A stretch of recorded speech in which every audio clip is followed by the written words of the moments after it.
Wow, 1 kilo எறா. அது எப்படி க்ளீன் பண்ணணும்னு காட்டுறேன் பாருங்க. தெரியுதா? ஜஸ்ட் இப்படி தலையை மட்டும் பிடிச்சிக்கோங்க. அழுக்கெல்லாம் இருக்கும். அப்படியே தலையை மட்டும் பிடிச்சிட்டு இந்த இடத்துல பிடிச்சி எடுத்துட்டா வந்தோம். அப்படி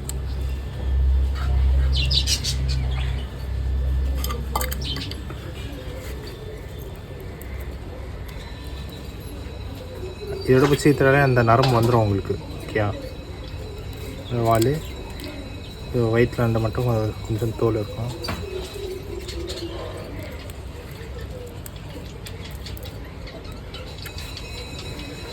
நிறைய பேர் காலெலாம் எடுத்துருவாங்க. பட் எனக்கு அப்படி காலோட முறுமுறுன்னு சாப்பிட்டா தான் எனக்கு பிடிக்கும். அதனால் நான் காலெலாம் வச்சுப்பேன். மற்றவங்களுக்குன்னா எடுத்துகிட்டு போட வேண்டியதான். இந்த எறா பார்த்திங்கன்னா 300 rupees kgs. ஓகேயா, அது எவ்வளோ ரேட்டாக இருந்தாலுமே நான் வாங்குவேன். ஏன்னா அது ரொம்ப எனக்கு பிடிக்கும். அதே மாதிரி இந்த எறா உரிக்கிற வேலை மட்டும் நானே பார்த்துப்பேன் எங்கள் வீட்டில்.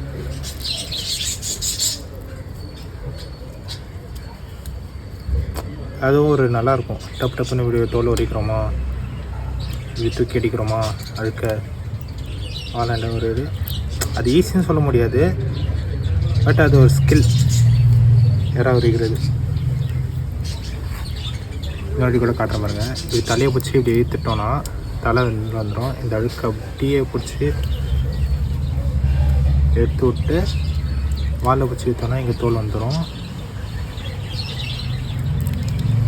இப்படி மேலேருந்து இந்த தோல் எடுத்துட்டோன்னா அவ்வளோதான், ஃபுல் க்ளீன் ஆயிடுச்சு. நிறைய பேர் சொல்லுவாங்க காலோடலாம் சாப்பிடக்கூடாது. அப்படிலாம் எந்த சயின்டிஃபிக் இதுவுமே இல்லை. சாப்பிட்லாம், காலோட சாப்பிட்டா உங்களுக்கு வேதிப்படுங்க அப்படிலாம் ஒன்றுமே கிடையாது. நீங்கள் சமைக்கிறது, நீங்கள் வாங்குகிற குவாலிட்டியை பொறுத்து தான். இது பார்த்திங்கன்னா நல்லா ஃப்ரெஷ்ஷாக இருக்குது, சூப்பராக. இன்னொரு ஈஸியான வே உரிக்கிறதுக்கு, தோல் உரிக்கிறதுக்குனா சுடு தண்ணியில் வாங்கினோன்னே சுடு தண்ணியில் போட்டு இது பண்ணி விட்ருங்க. ஐ மீன் கொஞ்சம் கொதிக்க விட்ருங்க. நான் முன்னாடி ஒரு KFC வீடியோ போட்டிருப்பேன், KFC ப்ரான்னு ஒரு வீடியோ போட்டிருப்பேன், பாருங்கள். அதில் ஃபஸ்ட்டு கொதிக்க விட்டு எடுத்துருந்தேன்னா ரொம்ப குயிக்காகவே என்னால் உரிக்க முடிஞ்சுது.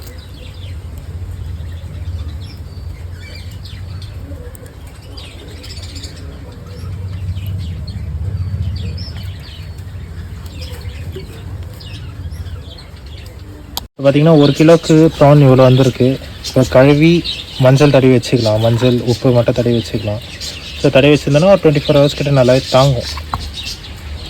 ஃப்ரீசிங் வைக்கிறீங்களோ இல்லையா? நான் இப்போ சமைக்க போகிறேன், நான் காமிக்கிறேன் நெக்ஸ்ட். ஸோ மஞ்சள் உப்பு போட்டுன்னு இருக்கோம். அதெல்லாம் கிளறு வேண்டியதான்.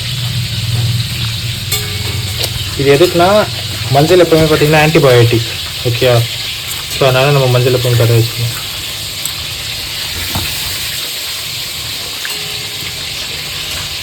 அப்படியே கொண்டா மேரினேட்னு இல்லை, இது ஆன்டிபயோட்டிக்காக அப்படியே வச்சுக்கிறது. அதான் இது மேரினேஷனும் சொல்லலாம், இல்லை நார்மலாக ஊற வச்சுக்கிறதும் சொல்லலாம். அவ்வளோ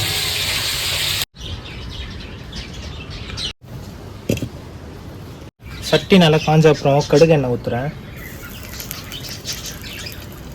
எண்ணெய் காஞ்சதுக்கப்புறம் பட்டை, லவங்கம், ஏலக்காய், அது இலை, அதுதான் இது.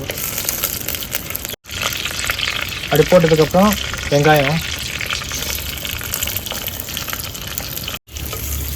நல்லா கொஞ்சம் எப்படி சொல்லனா கொஞ்சம் வழவழன்னு வர வரைக்கும் நம்ம இது ஹீட் பண்ணோம். நெருப்பு பார்த்திங்கன்னா கொஞ்சம் மீடியம் ஃப்ளேம்லேயே இருக்கட்டும். ஏன்னா மண் சட்டினால அது நல்லாவே ஹீட் தாங்கும். கொஞ்சோண்டு உப்பு சேர்த்துக்கிறேன் சீக்கிரமாக காயறதுக்கு. பச்சை மிளகா,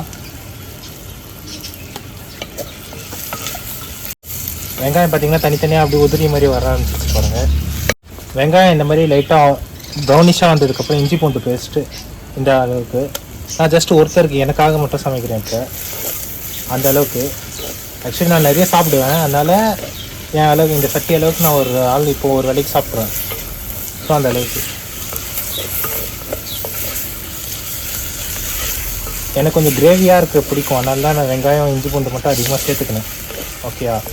நிறைய பேர் கிரேவி பிடிக்கிறது கொஞ்சம் எப்படி சொல்ல குழம்பு மாதிரி பிடிக்கும்னா இதை கம்மி பண்ணிட்டு தண்ணி லாஸ்ட்டாக ஊற்றும் போது அதிகமாக ஊற்றிடுங்க போதும்.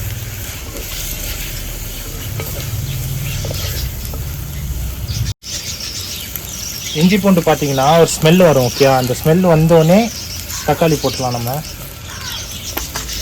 எங்கள் வீட்டில் எப்போவுமே தக்காளி ஒரு பெருசு பெருசாக தான் போடுவோம், குட்டி குட்டியாக இருந்தால் நறுக்கி போட மாட்டோம். அது ஹீட்லேயே அது மெல்ட் ஆயிரும். ஓகேயா, ஸோ அதனால் எனக்கு இந்த மாதிரி சாப்பிட்டு பழகிடுச்சு. உங்களுக்கு என்னென்னா குட்டி குட்டியாக கட் பண்ணி வச்சுக்கோங்க.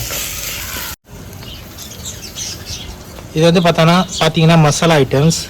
இது ஹோம்மேட் மசாலா. லைக் எப்படின்னா தனியா, மிளகா, மஞ்சள் அதெல்லாம் போட்டுது. இது மஞ்சள் தனியாக, பெப்பர் பவுடர், உப்பு, தேவையான அளவு உப்பு. ஓகே,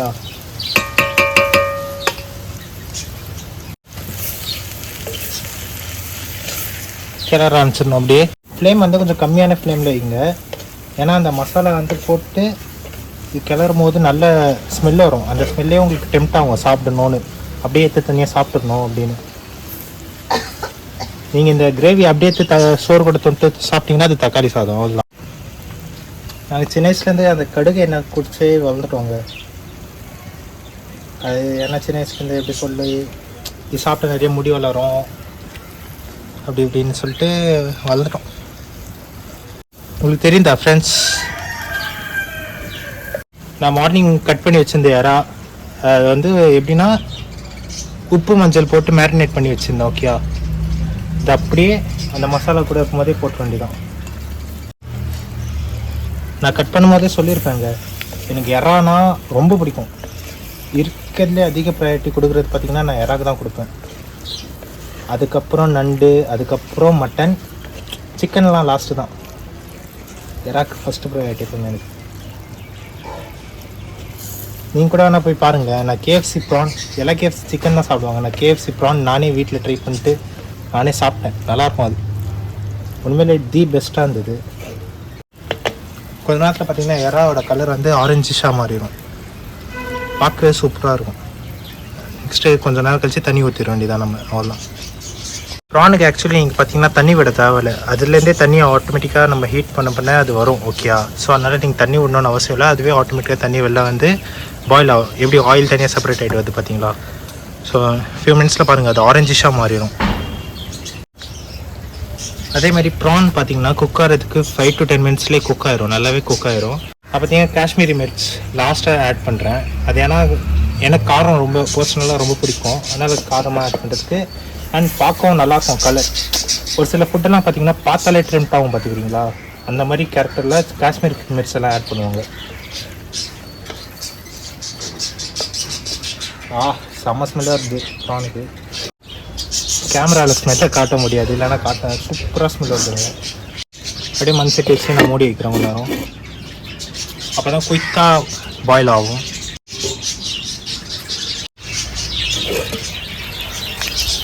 வாவ், தெரித்தாங்க எவ்வளோ சூப்பராக இருக்குது. அதுவே தண்ணி விட்டுருக்கு தெரித்தாங்க உங்களுக்கு.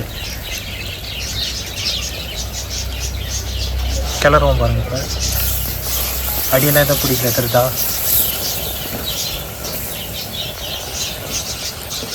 இந்த மாதிரி ஸ்டேட்டில் பார்த்தீங்கன்னா நீங்கள் நெருப்பை வந்து வெளியே எடுத்துடணும்.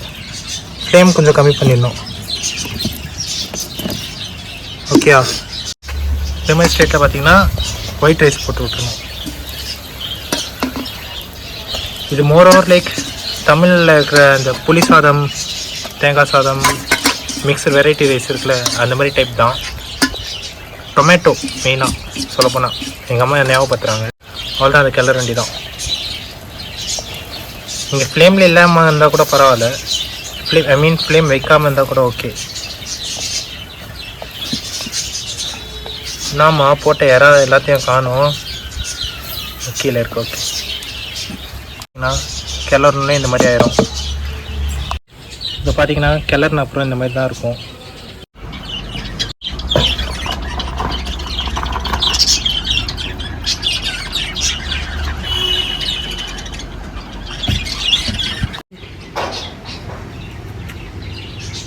இப்போ பார்த்தீங்கன்னா ப்ரான் பார்த்தா தெரியுதா, தொட்டோன்னே உடஞ்சி வருது.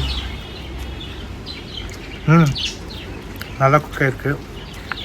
இப்போ ரைஸ் சாப்பிட்டு வச்சோம். ரொம்ப சூடாக இருக்குங்க.